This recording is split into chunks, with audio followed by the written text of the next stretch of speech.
ৰাজ্যিক বিজেপিত যোগদান নহয় চলিছে অব্যাহতি পৰ্ব সিন্ডিকেটত হাঙুৰ খোৱা যুৱ নেতাক অব্যাহতি টোল কৰৰ বিৰোধিতা কৰা যুৱ নেতাক অব্যাহতি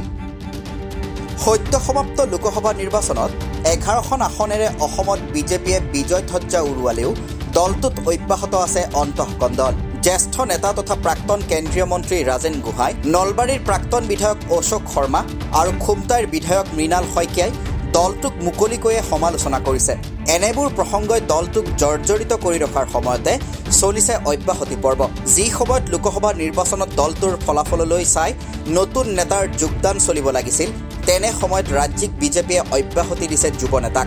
যোৱা বুধবাৰে ভাৰতীয় জনতা যুৱ মৰ্চা অসম প্ৰদেশৰ ৰাজ্যিক কাৰ্যনিৰ্বাহক সদস্য এগৰাকীক অব্যাহতি দিয়ে দলে এই সদস্যগৰাকী হ'ল মনোজ হাজৰিকা দলীয় অনুশাসন ভংগৰ অভিযোগত তৎকালীনভাৱে বলবৎ হোৱাকৈ যুৱ নেতাগৰাকীক অব্যাহতি দিয়া হৈছে বুলি কোৱা হৈছে কিন্তু কি এই দলীয় অনুশাসন ভংগ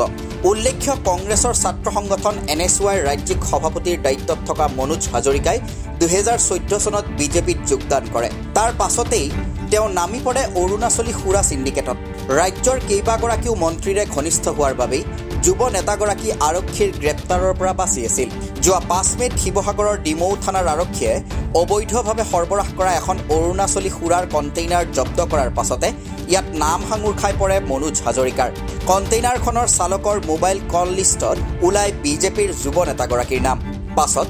আৰক্ষীয়ে যোৰহাটৰ বৰখঙীয়া গাঁৱৰ বাসভৱনত অভিযান চলাই যদিও তেওঁৰ কোনো সুংসূত্ৰ নাপালে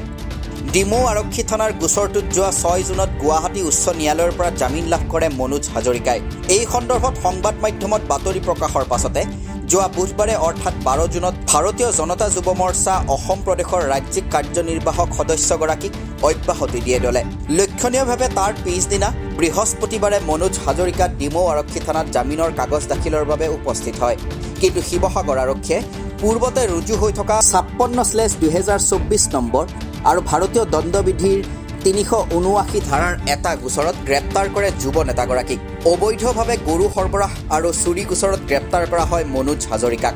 আনহাতে মনোজ হাজৰিকাৰ অব্যাহতিৰ পাছতে আন এগৰাকী যুৱ নেতাক অব্যাহতি দিয়ে ৰাজ্যিক বিজেপিয়ে তেওঁ হ'ল ৰাকেশ দাস ভাৰতীয় জনতা যুৱ মৰ্চা অসম প্ৰদেশৰ ৰাজ্যিক কাৰ্যনিৰ্বাহক সদস্য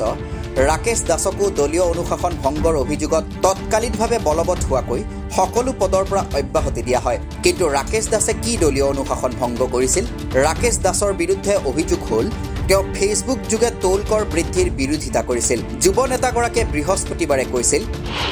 যুৱ মৰ্চাৰ বাবে টোল টেক্স ফ্ৰী নাই দলৰ মূল সমিতিৰ কাৰ্যকৰ্তাসকলৰ বাবে টোল টেক্স ফ্ৰী আছে নমস্কাৰ মই ৰাকেশ দাস আজি অতি দুখেৰে মই কথাখিনি আপোনালোকৰ আগত ক'ব বিচাৰিছো কোনোবাই যদি ভাল পায় ভাল পাওক কোনোবাই বেয়া পালেও মোৰ ক'বলগীয়া একো নাই আজি মোৰ মনৰ কথাখিনি মই আপোনালোকৰ আগত ক'ম মই এজন ভাৰতীয় জনতা পাৰ্টিৰ কাৰ্যকৰ্তা শোণিতপুৰ জিলাৰ প্ৰাক্তন সভাপতি যুৱ মৰ্চাৰ আৰু বৰ্তমান ৰাজ্যিক সদস্য কিন্তু আজি মই অপমানিত হৈছো ৰাস্তাত অপমানিত হ'বলগীয়া হৈছে কাৰণটো হ'ল টুল টেক্স মই টুল গেটত আজি পইচা দিব পৰা নাই মোৰ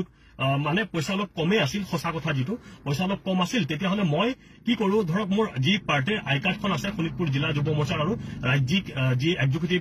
সভাত আমাক যি আই কাৰ্ডখন দিয়ে মোৰ গাড়ীত আছিল মই দেখুৱাইছো তাৰপিছত তেখেতসকলে ক'লে লগে লগে যিটো উত্তৰ দিলে যে যুৱ মৰ্চা কোনো মৰ্চাৰ এলাও নাই কেৱল মূল সমিতিৰ কাৰ্যকৰ্তাৰ এলাও আছে এনেকুৱা ধৰণৰ কথাখিনি ক'লে মোৰ এনেকুৱা খং উঠিছে ভাই দিনে নিশাই পাৰ্টিৰ কাৰণে কাম কৰি আছো মৰ্চাই কি কাম নকৰে কি কথা ক'ব আহেহে আপোনালোকে এই কথাখিনি মই বাৰম্বাৰ মই ৰাজ্যিক সভাপতি মহোদয়কো জনাইছো তেজপুৰৰ যুৱ নেতাগৰাকীৰ এই ফেচবুক ভিডিঅ' ভাইৰেল হোৱাৰ পাছতে শুকুৰবাৰে সন্ধিয়ালৈ তেওঁক অব্যাহতি দিয়ে দলে পিছে যুৱ নেতাগৰাকীৰ এনে অভিযোগ নস্যাৎ কৰিছে ৰাজ্যিক বিজেপিৰ সভাপতি ভৱেশ কলিতাই তেওঁৰ মন্তব্য কোনো জ্যেষ্ঠ নেতাৰ বাবে টোল গেট ফ্ৰী নাই আমি হলো কাৰ্যকৰ্তা মানে আমি কণ্ট্ৰেক্টৰ নহয় 40 লাখ কাৰ্যকৰ্তা আছে 48 লাখে কণ্ট্ৰেক্টৰ হ'ব নেকি আমি ৰাষ্ট্ৰ সেৱাৰ কাৰণে দলত আহিছোঁ আৰু ক'ত টোল গেটত কি ঘটনা ঘটিছে মই কিন্তু গম পোৱা নাই টোল গেট ফ্ৰী কৰিব নোৱাৰে নহয় কেনেকৈ কৰিব দলৰ জ্যেষ্ঠ নেতাৰ কাৰণে ফ্ৰী বুলি অভিযোগ কৰিছে ক'তো নাই কোনো দলৰ জ্যেষ্ঠ নেতাৰ কাৰণে অভিযোগ ফ্ৰী নাই আমিওতো পইচা দিওঁ কোনে কৈছে দলৰ নেতাৰ কাৰণে ফ্ৰী আছে বুলি কিন্তু টেক্সটো আমি সকলোৱে দিব লাগিব টোলটো যিহেতু আমি টোলত হেৰি হৈছোঁ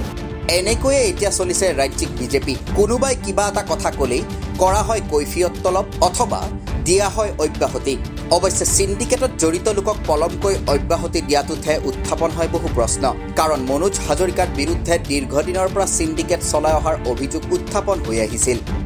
কিন্তু শেহতীয়া গোচৰতহে যেন সাৰ পালে ৰাজ্যিক বিজেপিয়ে news desk report the cross current